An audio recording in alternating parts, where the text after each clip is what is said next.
Hey there, welcome to day 1136 of What's She Up To Now. Sharon Horne-Ellstrom here, documenting my journey, my offline to online journey, as I move from the brick and mortar corporate world of businesses, like a whole bunch of them, at least 27 different industries I've been involved in. And I spent over a quarter century in corporate America. Yes, that means I'm pretty old, but I'm cool with it because that means I had lots of experiences, lots of lessons learned that I can share with you so that you don't have to bang your head against the wall or throw spaghetti on the wall and see that what sticks, because I can tell you what's worked for me and what hasn't worked for me. Now, does that mean it will or will not work for you? Absolutely not. Everything I say, everything anyone else you listen to or learn from says, including your coach, if you have one, you have to take and filter it through. Really, does this make sense for me? Now, as a coach and as having coaches over the decades, I've learned that sometimes our coaches will tell us things that we don't want to hear, some things that are hard for us to hear. I'm doing a person's challenge right now, a really good motivational speaker's challenge right now, which is really interesting, but a lot of tough love in it. Actually, I'm doing two different programs, and not one programs. One's a challenge, and one is I'm reading a whole bunch of material by somebody that my son introduced me to and uncovered as a great source of reality and real information and different ways of looking at things that I've definitely looked at for the last 40 years in a very different way. What happens when we do that? We open up our eyes to different possibilities and different perspectives, which leads me to today's topic. And I will say with 100% certainty and belief now, I wouldn't have said it a few years ago, but I'll say it now. There is no such thing as a missed opportunity. None. If you look at an opportunity and you think you've missed it, sometimes we tell ourselves, oh, that was a once in a lifetime opportunity. There is no such thing. I will say this as well. There is no such thing as a once in a lifetime opportunity. If it looks like it was a once in a lifetime opportunity, it's usually people going back and with, hindsight being 2020 saying, oh, if I would have bought Apple stock 20 years ago, if I would have bought, we used to say P&G in my day, P&G stock, Procter & Gamble, or 3M, Minnesota Mining and Manufacturing, or now some of the tech stocks people will say, oh, if I bought Google or Facebook stock or whatever, I would be super duper wealthy or rich by now. If only. If we're living in if onlys because we missed an opportunity, what are we doing? We're living in the past. We didn't do it. Maybe we didn't have the money at the time. Maybe it wasn't even in our radar that buying stocks or investing in something would be valuable to us in the future. None of us are fortune tellers, and so we do the best we can at the time, given the information and the previous experiences that we've had. Given that, it's impossible for us to miss an opportunity that is for us. If by for us, I mean it's the right opportunity at the right time, and we're able and willing to take advantage of it. Opportunities are infinite and around us all the time. Opportunities to have an idea, opportunities to get involved in a certain business or occupation or in a relationship. They are swirling around us in the universe all the time, just for us to reach up and pluck one out and decide which one we're going to take action on. But if we believe that I missed that once in a lifetime opportunity and we're living in that reality, because we can create that reality for ourselves. We can tell ourselves over and over again that we missed our once in a lifetime opportunity because we didn't go to college, because we didn't ask this person out, because we didn't do something or we didn't act at the time.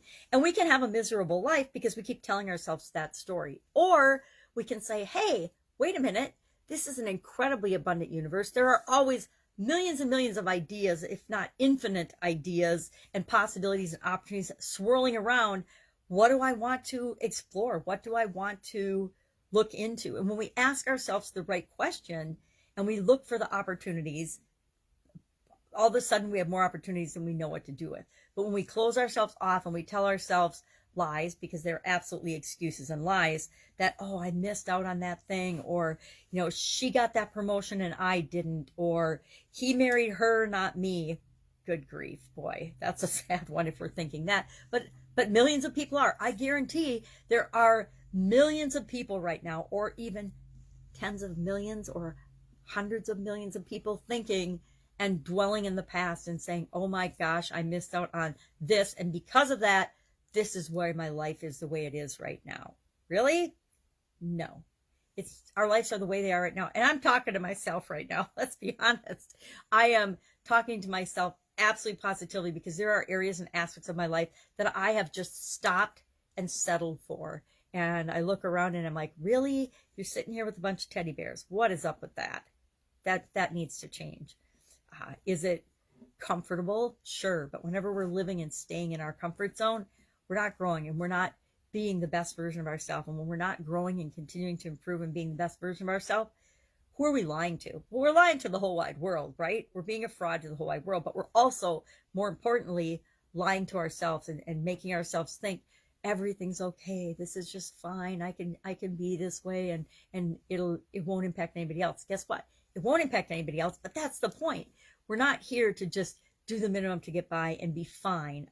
I did a whole, I'm sure I have a video on it somewhere about the word fine. And I realized probably 15, 20 years ago that if someone asked me how I was doing and I said fine, only a few people knew, but that meant I was doing super duper bad. Fine was as low as I would communicate to other people how I was doing. But if I said fine, I was either really sick physically, I was struggling with some other area or aspect of my life in a really big way.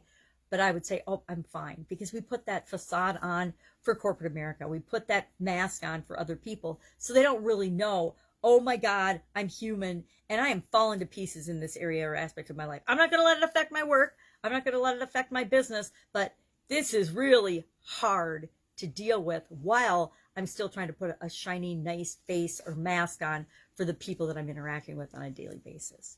So interesting.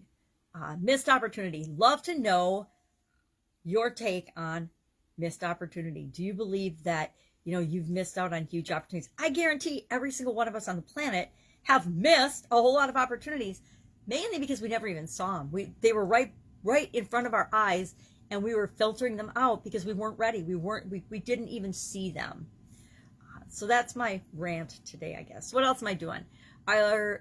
And probably why I thought of it today is for Supersize Your Business, our proverb today was, if you snooze, you lose. And I didn't know this, and I was interested to find out. It actually became really, really popular from a 1968 TV commercial for a mattress store in Oshkosh, Wisconsin. Now, I know people in Oshkosh. I've been to Oshkosh.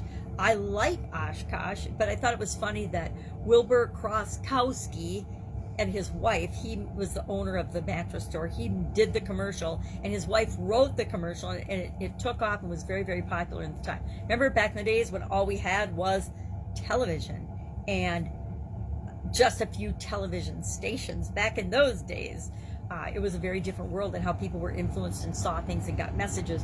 And so it took a longer time for idioms and expressions and proverbs to become known, because they had to be passed by word of mouth and then media through the newspaper or through book publishing or through plays or through performances or entertainment or through television when television came onto the scene. I know many of you probably don't even remember when television came onto the scene. It was a little bit before my time, but we grew up, we always had a television in the house when I was a little girl. We didn't have one in every room. We didn't have one above every bed. Or fireplace. We didn't have, dozens in our house like people do now, but we had one. And the family would gather around Sunday nights usually and watch The Wonderful World of Disney, or whatever it was called back then. We'd watch Disney, and we'd get upset if it was like a boring documentary thing versus one of the more fun pieces that Disney put on back then. But remember, we didn't have any choice. There weren't choices. You could watch that or the news or probably a sporting event. That was it. And given the choices, Disney was the one that would win out, because there were 4 of us little girls and my mom usually and my dad. So we'd all agree to watch something. But those were when we didn't have a lot of options and choices. Now, I think as humans, we're almost overwhelmed with the number of possibilities and options and choices and opportunities that we're faced with. There are so many things vying for our time and our attention. Heard it said, and I don't remember who said this, but it wasn't that long ago. They said we've gone from being in the information age. Remember, we were in the industrial age, then the information age. Now we've moved into the attention age, the age of attention. And we need to steel ourselves against, literally protect ourselves against the forms of attention, the things that are drawing us in and sucking us in and taking our attention. In a lot of instances, stealing our life, stealing our ability to think for ourselves, stealing our thoughts and feelings and emotions, and hijacking them through different forms of media and different forms of attention-getting activities that really aren't adding value to our lives. You know, I gave up watching the news in the mid-1980s. It was part of a challenge of a training program that I was going through at Procter & Gamble, one of my first jobs out. Well, it was my actual first real job out of college. Before that, I had had internships and summer jobs with big companies, but it was the first step in my professional corporate career. And I was in a training that was really coveted. All of us wanted to go, especially all the managers in the organization. And I got to go to that pretty early in my career. And one of the things the leaders and facilitators of the training said was, turn off your TV, turn off your television. Now remember, this was before the internet. This was before any of that. They said, turn off your TV. This whole week of this training, we challenge you to not watch television at all. And let's see what happens in your lives. And that was probably one of the longest lasting, most profound things that I took away from that training. There was a whole lot of other things. It was great training. It was one of my first forays into understanding that we could do things to make our life and create our life, make our life better, to control our outcomes. Now, this was in a corporate setting, so it was a pretty watered down version of personal development and growth, but it was still significantly more than I had experienced in my short life at the time. And so it was very impactful and very powerful. But one of the things that I did was I gave up the habit of going home after work and turning on the news, or always popping into the news every day. And by giving up that habit, all of a sudden, I had to think for myself. I had to look for different ways to find out what was going on in the world than just watching the straight newscast. Now, back then, it was still news for the most part, and it probably was a little bit of editorialization, but they called that out in separate segments. Nowadays, all of our news is I don't even think you can call it news. You can call it information sharing, or propaganda, or rumor spreading, rumor mongering, because that's more of what we're getting nowadays than actual news. And I don't even watch it because I want to be able to think for myself. I encourage everyone to do the same. Go 1 week, especially if during this COVID pandemic you have been sucked into, and I admit I've been sucked in. I've watched more movies in the last year on the different platforms. Netflix, what do we got? Netflix, HBO Max, Hulu, used to be Popcorn Time, but I don't think we're using that anymore. But on just those, I have literally watched more movies probably in the last year than I have in maybe my entire life, right? I don't know. Maybe. You used to have to go to the theater. The only way you could watch movies was you went to the theater. Now everything streams, and we have instant access to everything, which is good and bad, right? It's good, but it's bad. It's easy to sit down in front of your computer, even on your cell phone or on another device, and just zombie out for 2 hours or for 30 minutes at a time for 4 episodes of a show, and not even realize that you've just donated your attention, all of your potential, to an inanimate thing that doesn't care one bit about whether you watched it or not. So interesting. Our Do One Thing Every Day That Centers You, our Alan Ewell challenge today, was about making someone else happy or some other creature happy. When you get up today, or when you hear that message, what can you do to positively impact the life of someone or something else? Maybe you have a pet. How can you positively impact the life of your pets? I said I'm going to give the puppies a treat today. The dogs get a treat today because they haven't got one for a few days, and they've been very good with the new baby. So I'm going to do that. That's what I'll do. And is that a big deal? No. But you know what? It is so fun to give the dogs a treat and reward them. They do a little trick, they get a treat. They don't even have to do a trick. Sometimes we just say, take it pretty, and they take it nicely. That's training, but it's also letting people know how we want to be treated. How we treat other people and other living beings is demonstrating how we want to be treated. So if you fly off the handle and yell and scream or swear at people, and then they yell and scream and fly off the handle and swear at you and treat you disrespectfully, how can we get mad when that's how we treat people? We can get mad about anything we want, but are we really being authentic and true and honest and in integrity with ourselves, or are we just acting out of habits and emotions, when sometimes it's just like, take a deep breath, man, it's just not worth it. So curious how you doing today?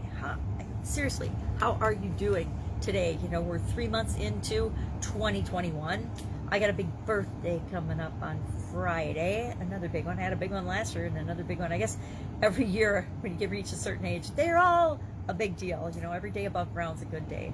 One of my first motivational speaker things that I went to, one of the gentlemen said, every day above ground is a good day. And I thought, well, that's an incredible perspective, because that means every single day you wake up and you're grateful for waking up. And if you start your day in gratitude just by being grateful for waking up, that means you've already won. You've already won your day. And I liked it. It resonated with me back then, but it wasn't until 30 years later, and I had a sudden cardiac arrest, that I really appreciated and thought, oh my God, I actually know what he means. I feel what he means every single day. I am grateful to wake up. It is an amazing, good day. All right, that's it. Have an amazing day. If I can help you in a way, if you have a question and you don't know who to ask, please at least reach out and ask me. The one thing I learned, I was talking to my son about this yesterday, is I went through a certification program for an online program when I first decided I was going to go from the offline world to the online world. And in that, I knew that I didn't have any of the technological or the online experience that the majority of people going through the program have. And so that made me shut down and tell myself, I got to figure this all out myself. I got to figure out, I've got to learn it. I have to ask the questions and answer them myself, so I really learn this information so I can catch up with and get the most out of this particular certification. And I went through it and I struggled with it. Most of the things I figured out and could figure out with just a few tries and a couple of things. There were a couple of times during that certification process where I was freaking struggling with the same little thing for like a week. And after a week, I was getting frustrated. I had done everything I could think of to possibly troubleshoot and get the answer on my own.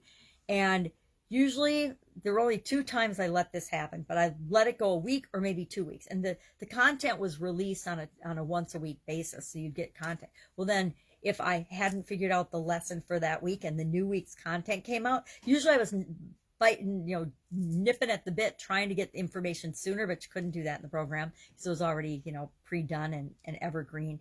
But for like 2 weeks out of that, I was not done. The new release of information came out, and it caused this explosion of overwhelming frustration in me, because all of a sudden there was all this new information and new tasks to do, and I hadn't finished the previous week's assignment.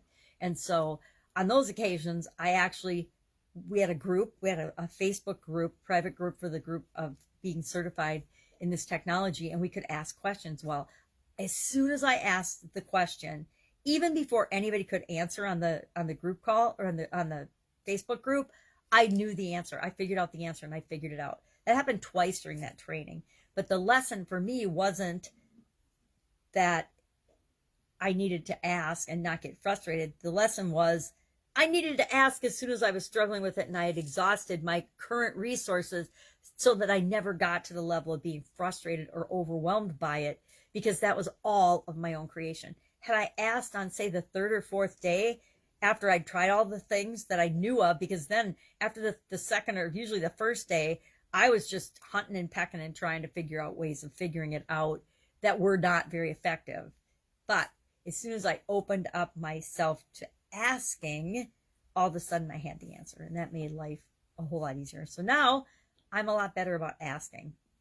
I still resist it sometimes, especially if it's something that I know I should be able to figure out on my own, and I'm somehow blocking it. I want to break through the block I'm having about that thing, and then I want to break through the block I'm having about asking. I don't know where the idea, maybe because I grew up with a lot of sisters, and my mom was sick when I was little. We just learned to not ask for things unless it was really, really urgent and important. And I didn't realize that, but that might exactly be where that came from, is my mom was really, really sick with a rare blood disease when we were little girls. And I bet that's where that came from, is like, hey, just figure it out yourself. And we didn't have, lots of help. We had somebody that would help us, and babysitters and stuff when my mom was at Mayo, but we just figured stuff out. We didn't ask, especially my sister and I, the oldest ones of us. We just figure things out. All right. That's all I've got. Have an amazing day. I will, of course, be with you tomorrow for day, what is it, 1,130, I don't even know, 37 maybe? Yep, I'm guessing 37. This is why I put tabs in my book so I can find. Yep, so 1136 today, so 1137 tomorrow. Have a great day, and I'll, of course, be with you tomorrow. Bye.